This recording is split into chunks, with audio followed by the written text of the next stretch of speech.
Bonjour à tous, merci d'être avec nous. Bienvenue dans le 30 minutes. Au programme aujourd'hui, les titres de l'actualité locale et comme d'habitude, Sandrine sera à mes côtés. Salut Sandrine. Salut Margot. Comment tu vas? Très bien. Et toi? Ben oui, très bien aussi. J'ai une question à te poser aujourd'hui. Dis-moi.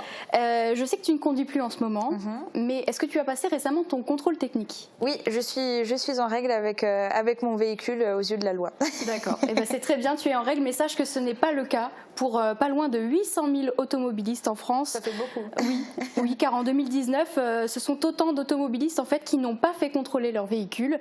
Un constat qui a été révélé par une étude de l'organisme technique central. On retrouve justement Marie-Morgane Lorenz en voiture pour nous en parler. Salut Marie-Morgane. Alors oui Margot, c'est le CNPA, le Conseil national des professions de l'automobile, qui dévoile qu'il y aurait 800 000 véhicules qui rouleraient sans avoir leur contrôle technique à jour. C'est pourtant une obligation. Il permet d'identifier les défaillances pouvant porter atteinte à la sécurité et à l'environnement. Cela concerne tous les véhicules de 4 ans qui doivent passer leur premier contrôle et tous les autres qui doivent le passer tous les 2 ans. Alors comment expliquer ce phénomène? Je me dirige justement vers un centre de contrôle technique à Rohrbach-les-Bitches pour en savoir plus. Super, bonne route Marie-Morgane, on te retrouve dans un instant. Nous sommes le lundi 24 février 2020 et voici les infos à retenir aujourd'hui.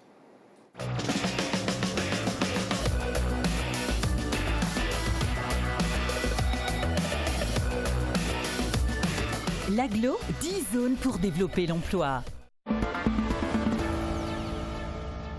Une nouveauté pour lutter contre le chômage. Depuis le 1er janvier, le dispositif des emplois francs est généralisé sur l'ensemble du territoire français. 2 premiers emplois francs viennent d'être signés sur l'arrondissement de Sarreguemines.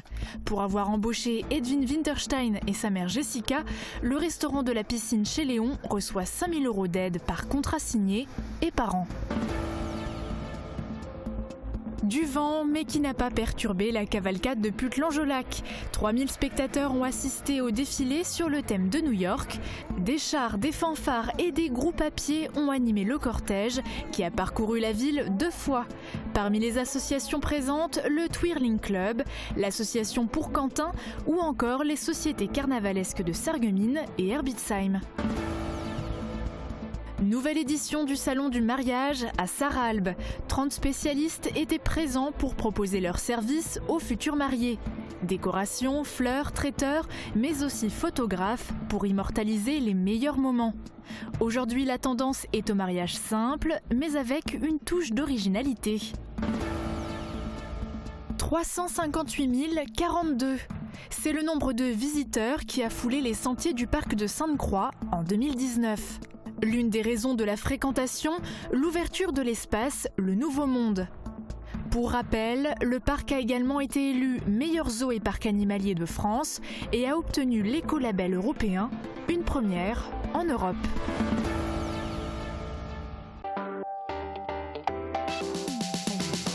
Les élections municipales approchent. Qui sont les candidats dans chacune des communes de l'arrondissement?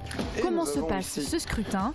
Avoir 18 ans le jour du vote, être de nationalité française. Toutes les réponses sont dans Quelle maire pour ma commune demain sur Mosaïque Cristal. Et c'est un mois de février historiquement doux qui est en train de se terminer. Voici le temps qu'il fera demain. Avec le Crédit Mutuel, partenaire des grands événements sportifs.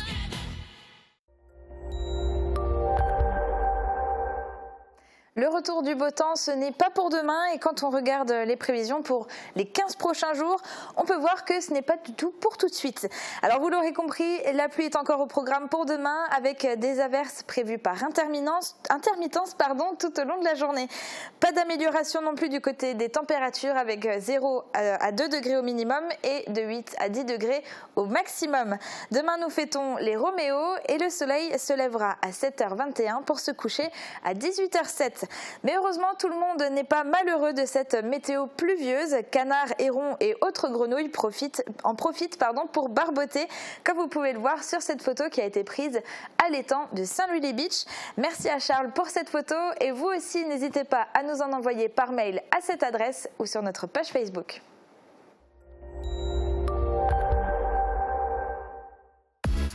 Accompagnement et bons conseils, le Pays de Bitche soutient la création d'entreprises.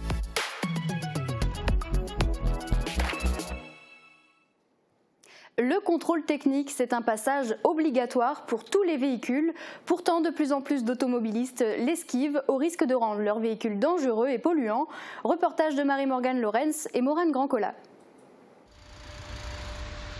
Depuis la nouvelle grille de test du contrôle technique mise en place le 1er juillet 2019, 800 000 véhicules rouleraient sans leur contrôle technique à jour en France.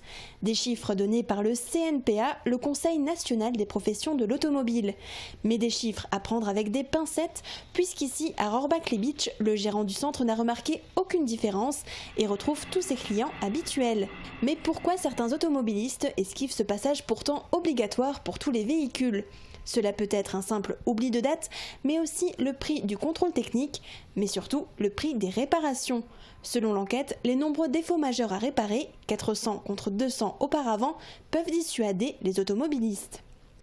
Direction, visibilité, équipement électrique, pollution, perte de liquide, pneus, équipement de freinage ou encore fumée émise par l'échappement des véhicules diesel font partie des nombreux points à contrôler.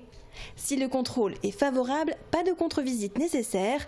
Si le verdict est défavorable pour des défaillances majeures, une contre-visite est obligatoire sous 2 mois et l'automobiliste peut utiliser son véhicule durant cette période. Si le contrôle est défavorable pour défaillance critique, le véhicule ne peut circuler que le jour même jusqu'à minuit, mais le propriétaire a toujours 2 mois pour réparer les défauts et se présenter à la contre-visite. Côté assurance, comment ça se passe ? Cela va dépendre de votre contrat. Si le conducteur sans contrôle technique à jour n'est pas responsable de l'accident, l'assurance prendra tout de même en charge le sinistre. Si le conducteur est responsable, il faut se reporter aux conditions générales et particulières pour vérifier que le défaut de contrôle technique n'est pas considéré comme une exclusion de garantie. Mais attention, il y a tout de même des sanctions si vous circulez sans avoir votre contrôle technique à jour, une amende forfaitaire de 135 € et vous risquez également de voir votre véhicule immobilisé ou être mis à la fourrière. Et afin d'en savoir plus quant aux risques encourus par les automobilistes qui ne sont pas en règle, voici les précisions du gérant d'un centre de contrôle technique. Laurent Hennig, bonjour. Bonjour.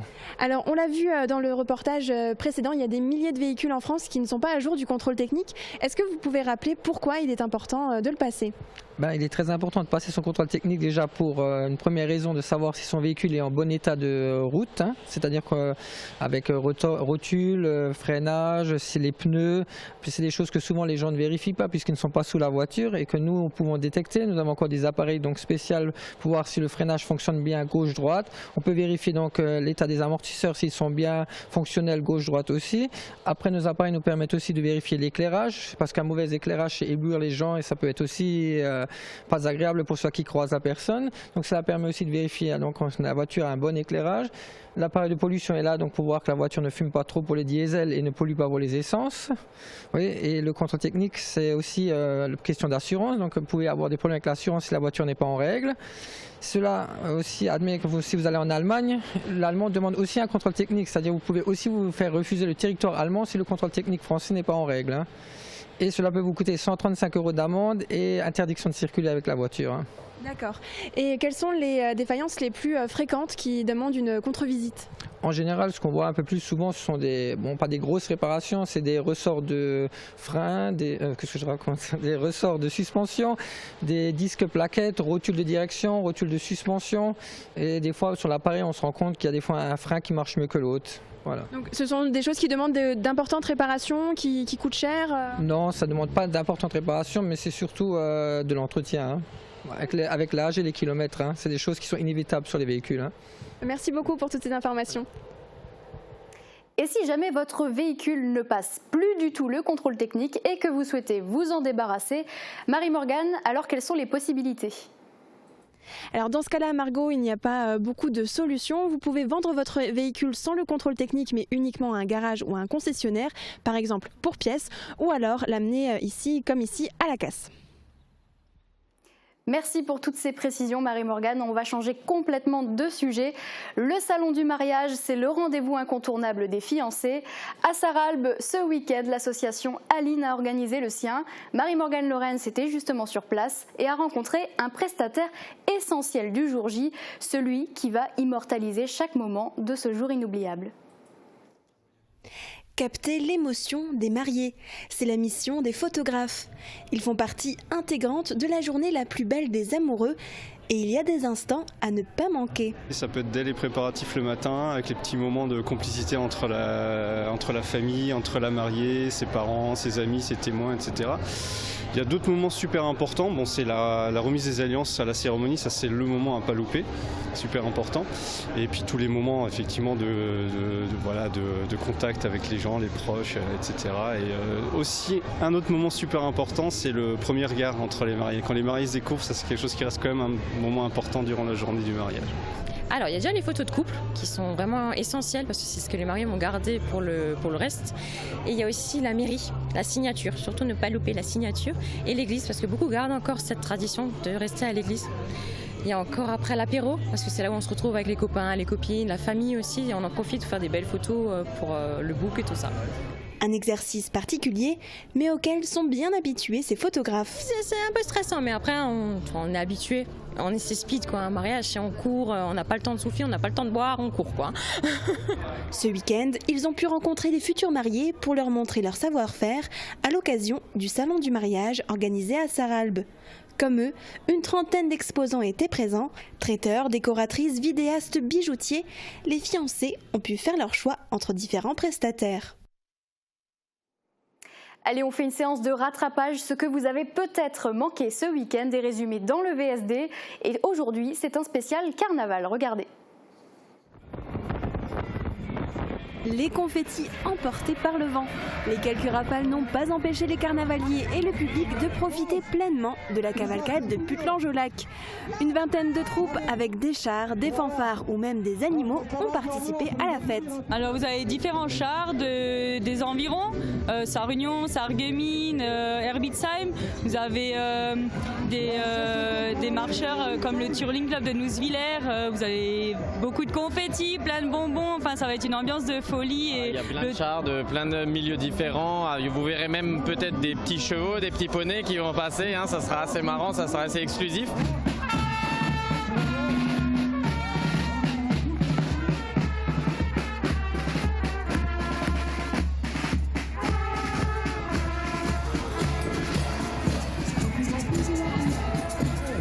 C'est bien, ça va ?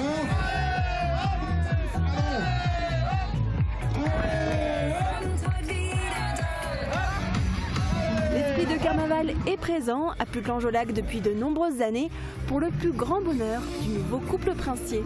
Moi je pense que c'est important, ça change en fait de ce qu'on a l'habitude de voir, c'est une autre ambiance, on peut aller dans la rue et faire la fête, je trouve que c'est vraiment génial, c'est top. Oui, c'est un gros plus par rapport à nos vies où on est assez cadré, où on a des responsabilités, des choses. Ça permet de s'évader complètement et de faire complètement autre chose, d'être un peu quelqu'un d'autre, de rigoler avec n'importe qui sans avoir ses pressions. Donc c'est vraiment génial.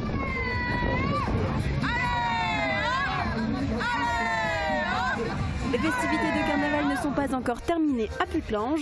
Ce lundi soir au centre culturel, le bal du Rosenmontag est organisé à partir de 20h et le dimanche 1er mars sera consacré aux enfants. 2, 3, 4.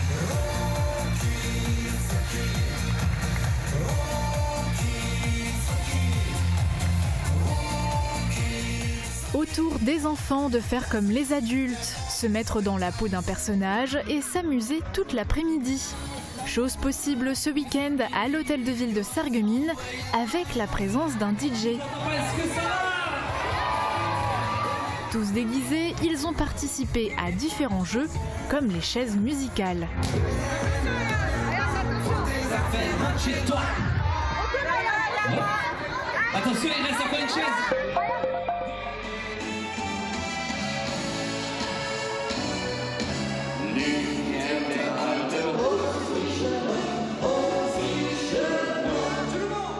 Il est là depuis 1974. Samedi, c'était la 47e édition du fameux carnaval de Volminster. Après avoir animé la soirée pendant 19 ans, les Chalacs ont cédé la place à Sunlight Music, un orchestre de Grunwiller.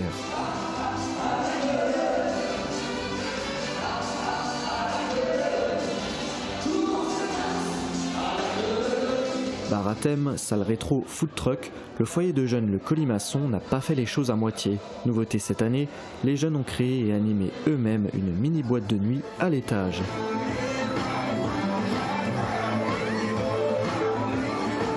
On note tout de même une baisse de la fréquentation. Là où le carnaval de Volmaster a attiré plus de 2000 personnes par le passé, il peine désormais à atteindre les 1000 entrées. Bah alors les jeunes, vous étiez où samedi soir ? Des danseuses indiennes, l'apparition d'un Maharaja, mais aussi des sketchs emplattés en français, comme celui-ci sur un cours d'histoire sur l'Inde pour les nuls. C'est ici. Qui a découvert l'Inde? C'est Laurent. Moi, madame. Moi, je sais qui c'est qui a découvert. Encore lui. C'est Christophe Colomb. C'est Christophe Colomb. C'est faux, c'est nul, c'est tout pourri. Attention, hein, tu vas finir député maire avec des réponses comme ça. Cette année, l'association des citoyens du quartier de Welferdin a proposé une Kapenzitzung sur le thème de Bollywood. Ambiance garantie sur scène, mais aussi dans le public, toujours partant pour danser et chanter.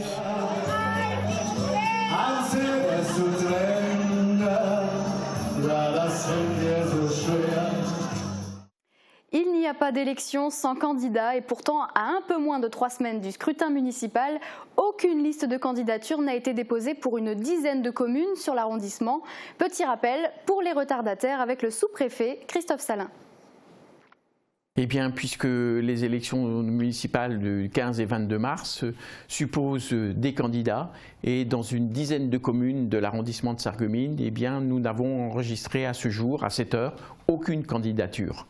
Donc je fais un appel à toutes les personnes qui souhaitent être candidats de venir se déclarer en sous-préfecture car c'est une obligation légale que de faire un dépôt de candidature. Les personnes qui souhaitent déposer leur liste de candidature ont jusqu'à jeudi prochain 18 h pour effectuer cette démarche. Après, il sera trop tard.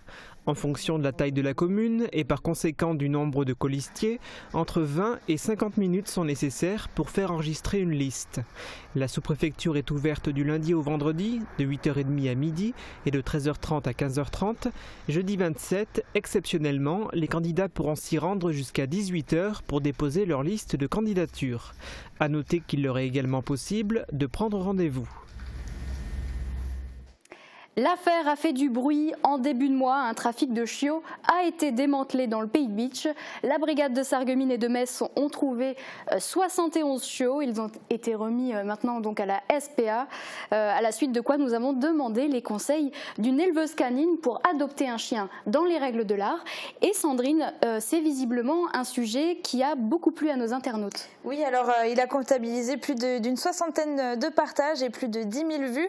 Et dans les commentaires, vous avez été nombreux aussi à nous partager votre expérience, comme par exemple Daniel qui nous dit « La mienne, je l'ai adoptée dans une famille qui a eu une portée accidentelle ».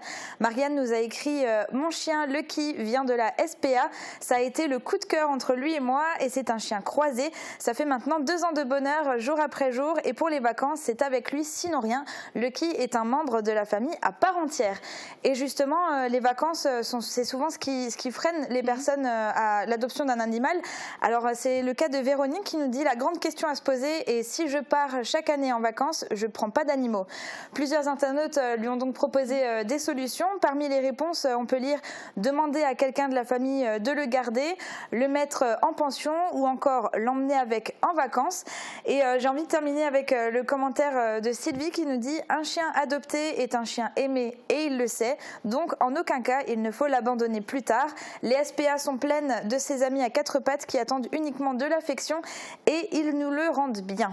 Alors c'est bien vrai ce commentaire, je trouve qu'il est vrai et très touchant, mais je préfère quand même rappeler que l'adoption d'un animal n'est pas quelque chose à prendre à la légère. Il faut bien prendre en compte tout ce que ça engendre, les frais, le temps et surtout les responsabilités, mais une fois que passé ce cap de compréhension, aller adopter et c'est que du bonheur. Voilà, et de préférence à la SPA puisque comme tu le disais avant, voilà, ces animaux ils ont beaucoup d'amour à revendre et généralement en plus c'est moins cher et on fait une bonne action. C'est vrai. Voilà, merci Sandrine.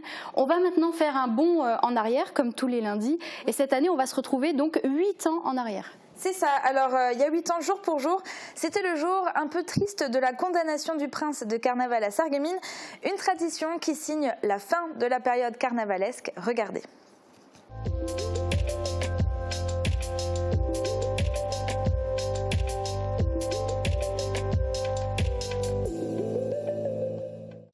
Le sort de Anthony Ier n'est pas encore scellé, mais au vu des précédentes éditions du carnaval de Sarreguemines, le devenir du prince 2012 ne fait guère de doute. Il pense à sauver sa peau, mais également à sa princesse qui a du mal à contenir sa peine. Mais son bourreau veille et conduit le malheureux au tribunal. Il a rendu tellement de gens heureux pendant tout ce temps-là. Mais la cour est cruelle et condamne à mort le pauvre prince. Et le prince actuel de carnaval a encore quelques jours de répit, mais après avoir mis la ville sans dessus-dessous pendant les festivités, quelle sera la sentence du prince Xavier? Rendez-vous mercredi à partir de 17h30 au centre-ville de Sarreguemines pour le jugement et pour en savoir plus. C'est déjà dans 2 jours en fait, Oui. c'est passé très très vite. C'est vrai. Ce sera déjà à la fin de la période carnaval. Et oui. Bon, merci Sandrine en tout cas. De rien, Margot. On va retourner cette fois-ci en arrière, mais pas autant. Dans Plus de Sport, suffit de 1 ou 2 jours pour retracer l'actualité sportive du week-end. Et ce sera avec Yannick qui nous a rejoint. Salut Yannick. Salut Margot. Comment tu vas? Ça va et toi? Ben oui, ça va. Tu as passé un bon week-end? Très bon week-end, très bon week-end. Voilà, côté sport, il s'est passé plein de choses, j'imagine encore. Exactement, donc moi c'est un menu varié et équilibré que je te propose cette semaine dans Plus de Sport. On va parler foot. J'espère que les prix sont raisonnables. Je pense que oui, on va parler foot, du coup on va parler basket, badminton, handi-basket, de l'athlé. Mon invité ce sera Dominique Kremer, l'entraîneur à l'ASA, et tu choisis ce que tu veux, c'est moi qui invite. Si c'est toi qui invites, je vais me faire plaisir Yannick, je vais prendre un petit peu de tout. Bon, on ne fait pas plus attendre nos téléspectateurs, je te laisse l'antenne. Voici Plus de Sport présenté par Yannick Sur. Très bonne journée à toutes et à tous.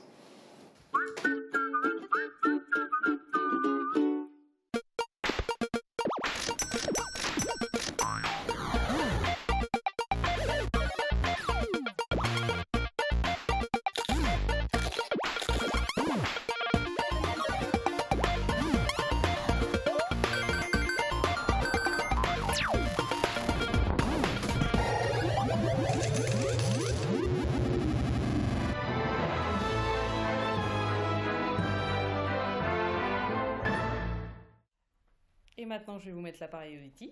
Ok, très bien. Voilà. Est-ce que vous m'entendez mieux? Ah oui, clairement, là, ouais. À la passion de l'audition, bénéficiez de l'accompagnement et de l'expertise de nos conseillers.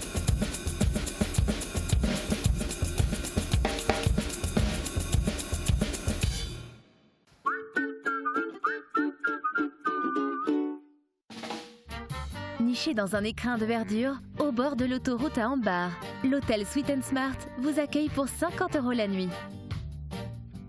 Confortablement installé dans l'une des 60 coquettes chambres, profitez de la climatisation et de l'internet très haut débit. Et sur l'écran plat connecté, vous pourrez suivre en direct ou différé le magazine Plus de Sport sur Mosaïque Cristal. Sweet & Smart soutient à fond le sport local.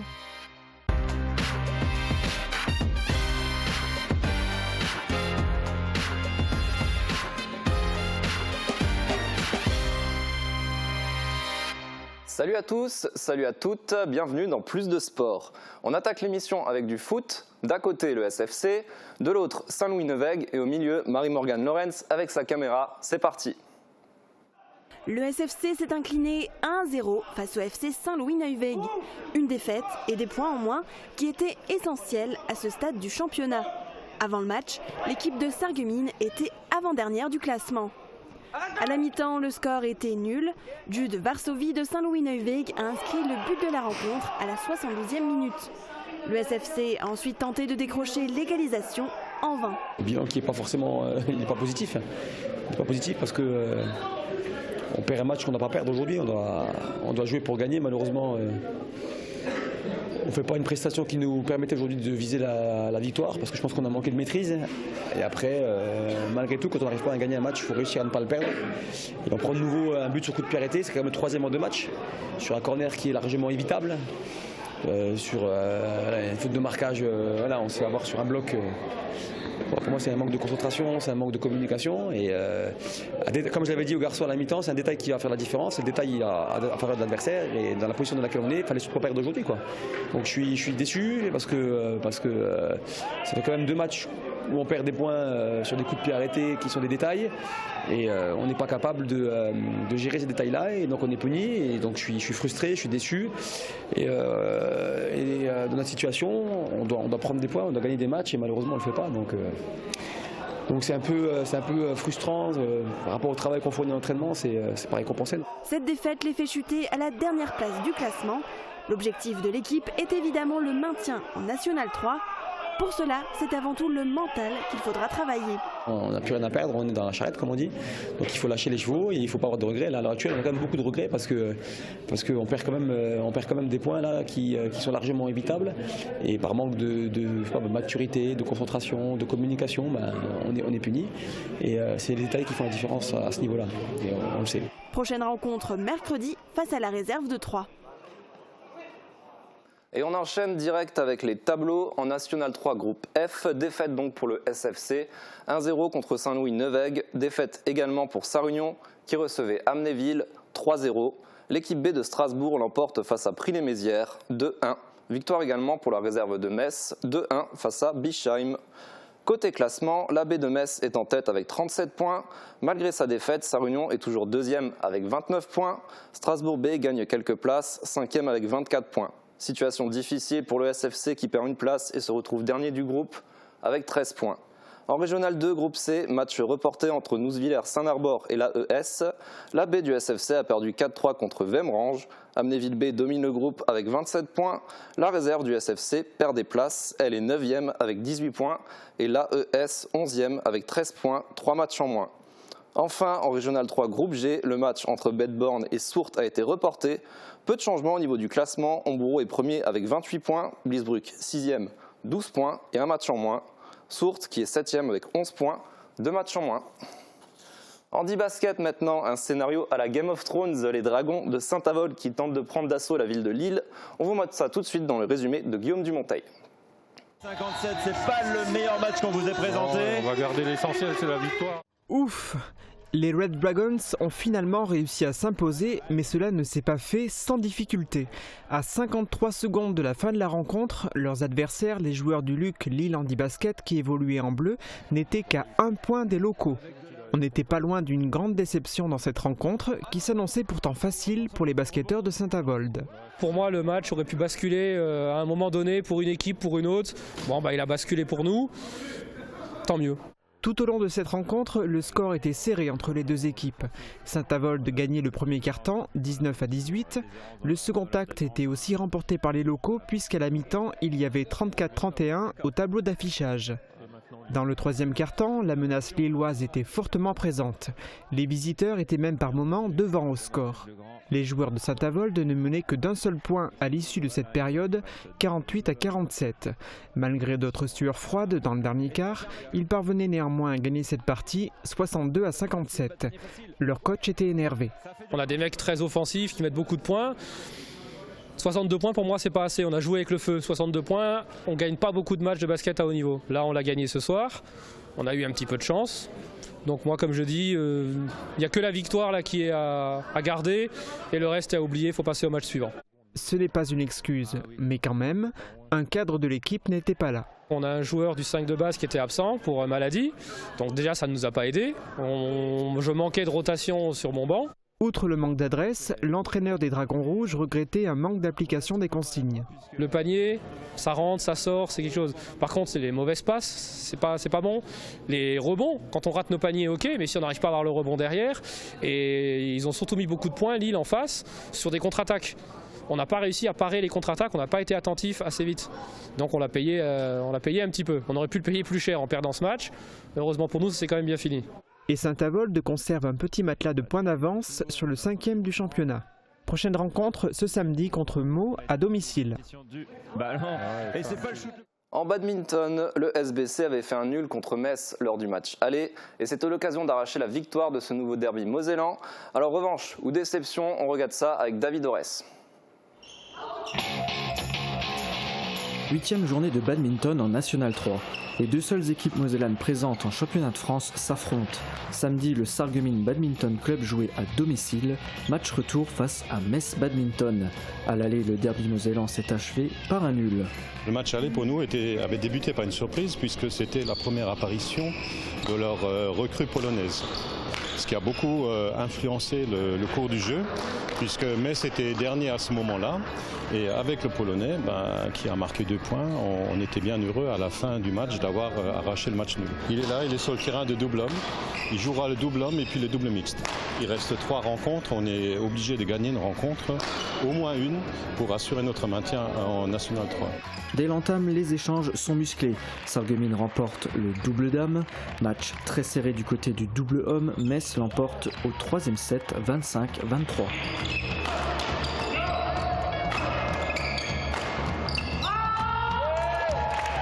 Une égalité qui ne dure pas. Metz enchaîne avec une victoire en simple homme. Le second simple homme est plus serré. En 3-7, Stéphane Malik finit par s'incliner 21-19. Un point de plus pour Metz, score 3-1.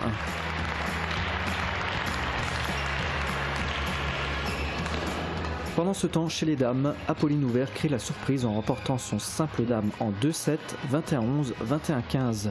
Le second simple dame voit Alicia Chauzer victorieuse, 21-12, 21-12. Bravo les filles.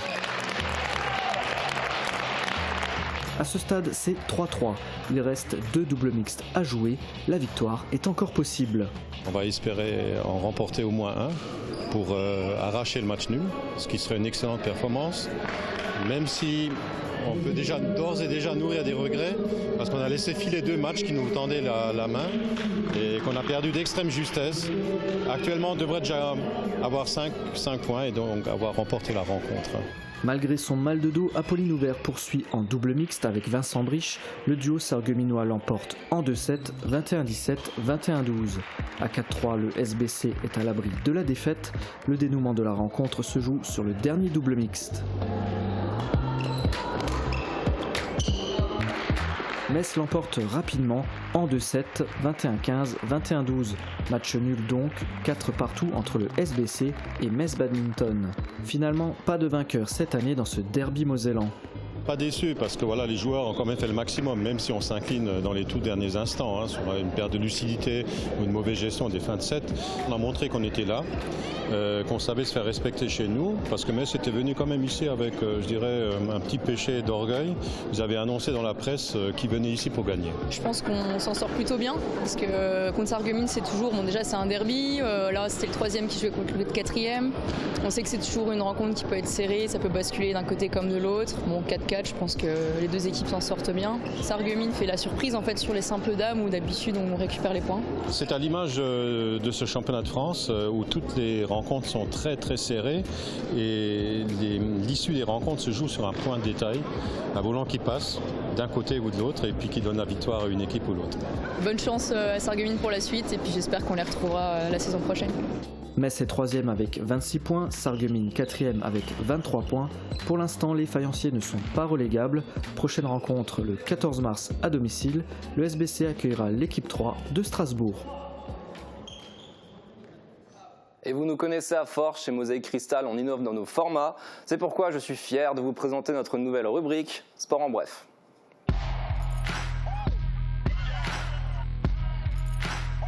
On commence notre sport en bref avec de la lutte. Marouane Nieza, lutteur de Sarreguemines, a terminé 5e au championnat d'Europe, catégorie 65 kg.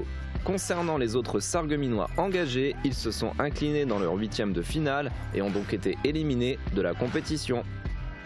Le FC Beau Soleil nous a envoyé des vidéos du premier match amical de ses U13 féminines contre Strasbourg. Malheureusement, les filles n'ont pas gagné la rencontre, mais souvent on apprend plus dans la défaite que dans la victoire. On leur envoie tous nos encouragements pour la suite.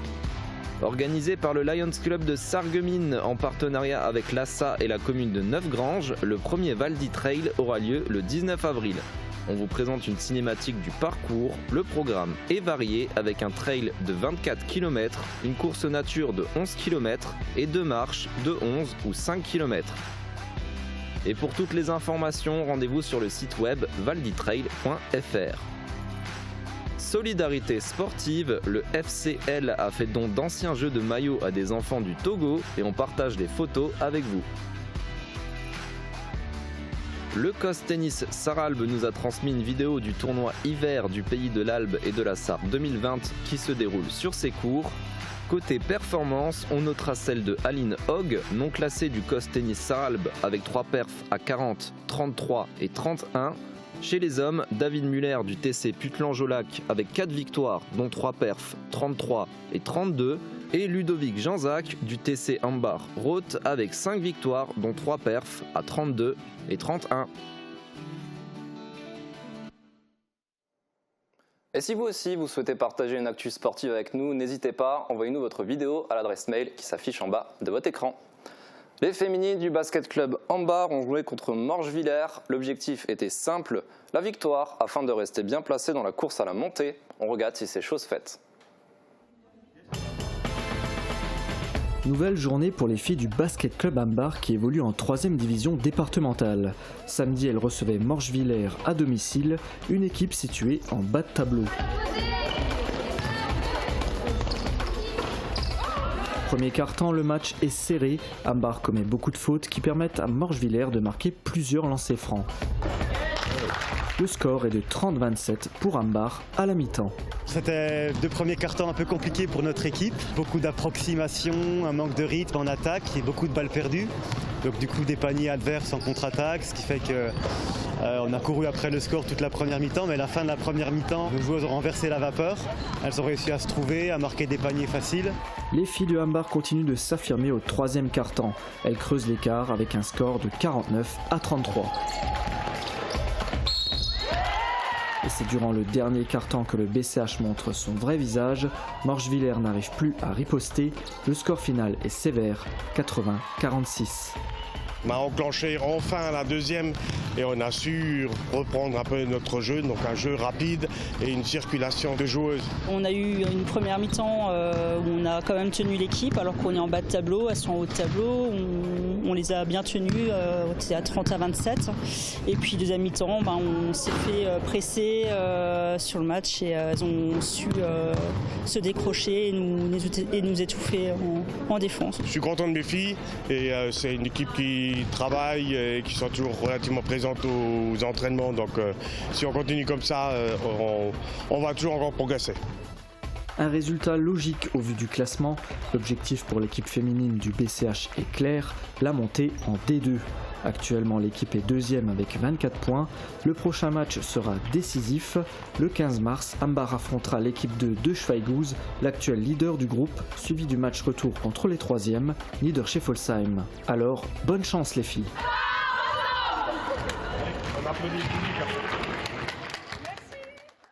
L'ASSA s'implique dans l'apprentissage du sport aux jeunes, comme par exemple à Rohrbach avec l'école d'athlétisme. C'est le sport découverte de la semaine, signé David Orès.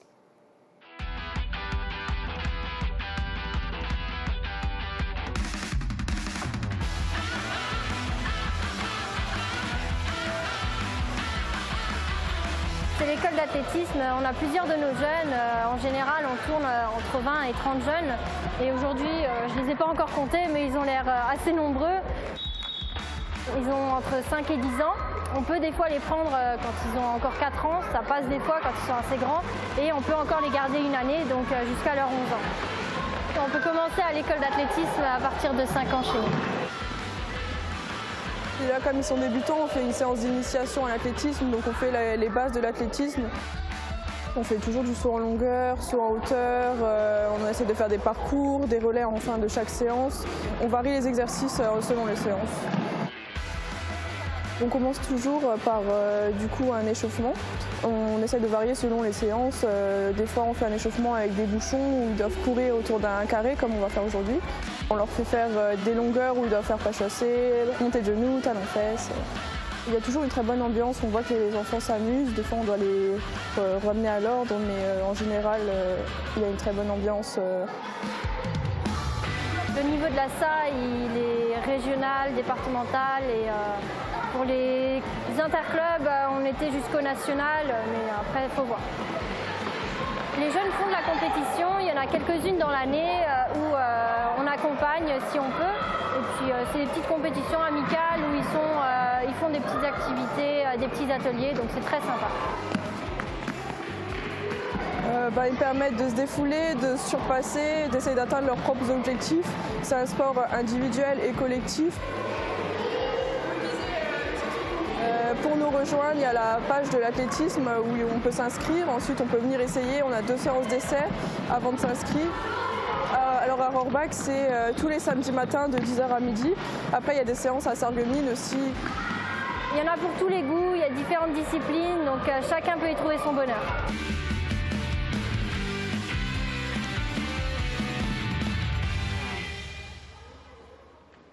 Et mon invité cette semaine dans Plus de Sport, c'est Dominique Kremer, entraîneur à l'ASSA. Dominique, bonjour. Bonjour Yannick. Dominique, vous êtes le mentor de plusieurs athlètes, vous êtes spécialiste du demi-fond, mais on peut expliquer à nos téléspectateurs ce que c'est que le demi-fond? Le demi-fond, ce sont les épreuves sur piste qui vont être du 800 mètres jusqu'aux 10 000 mètres. Il y a en hiver les cross-country et puis les courses route, 10 km, semi-marathon. Alors l'ASSA a organisé l'ancien cross des douanes, elle est partenaire des 10 km de Sarreguemines. C'est quoi les prochains grands événements? Le plus gros, ça va être le 17 mai à Sarreguemines, au stade Bière de Coubertin, où on va organiser le championnat interclub national 1B, qui vont regrouper la plupart des clubs de l'Est de la France. Donc parmi vos élèves, vous aviez auparavant des grands athlètes comme Rémi Meyer, qui était médaillé de France. Vous avez Yann Schrub, vous avez Léa Kimmel. Où ils en sont dans leur entraînement et qu'est-ce qu'ils ont prévu pour la suite? Pour Léa Kimmel, c'est les championnats de France de cross qui auront lieu le 8 mars à Montauban, où elle va essayer de viser un top 10. Et pour Yann, ça va être les championnats de France du 10 000 mètres sur piste à passer en Bretagne, où l'objectif va être de faire les minima pour les championnats d'Europe d'athlétisme qui auront lieu à Paris cet été. Alors entre nous, concernant Yann Schrub, est-ce qu'il a ses chances pour les JO de 2024? Oui, je pense, j'y crois. Après, ça va dépendre de son planning professionnel. Est-ce qu'il va pouvoir concilier les deux, s'entraîner plus? Parce qu'à l'heure actuelle, il est à 6 entraînements par semaine. Et pour arriver aux Jeux Olympiques, je pense qu'il faut au moins doubler ça. Alors en off, vous m'avez confié quelque chose que je trouve super, c'est que vos élèves y réussissent bien au niveau sportif, mais aussi dans leur vie personnelle et professionnelle. Est-ce que vous pensez que le sport, il y est pour quelque chose? Et surtout, est-ce que votre apprentissage, il y est pour quelque chose? Oui, c'est vrai que la plupart en font de de bonnes études. Alors c'est peut-être la rigueur qu'ils ont dans l'entraînement et dans tout ça. Et puis après, il y a le côté de pouvoir se relâcher au moment où, après les études, passer un peu à autre chose, de se retrouver en groupe. Et puis après, est-ce que vraiment j'y suis pour quelque chose? Je ne sais pas. Modeste. Ma toute dernière question, elle est simple. C'est quoi vos projets futurs en tant qu'entraîneur? Toujours continuer à entraîner, trouver des nouveaux jeunes pour créer les accompagner pour faire des champions comme Yann ou Léa. Et maintenant que je vais bientôt être à la retraite au mois d'août, j'aurai peut-être plus de temps pour me consacrer à ça. Dominique, merci beaucoup. Merci à vous. Merci à vous aussi. Je vous donne rendez-vous la semaine prochaine dans Plus de Sport pour retrouver toute l'actu sportive de votre territoire. Salut!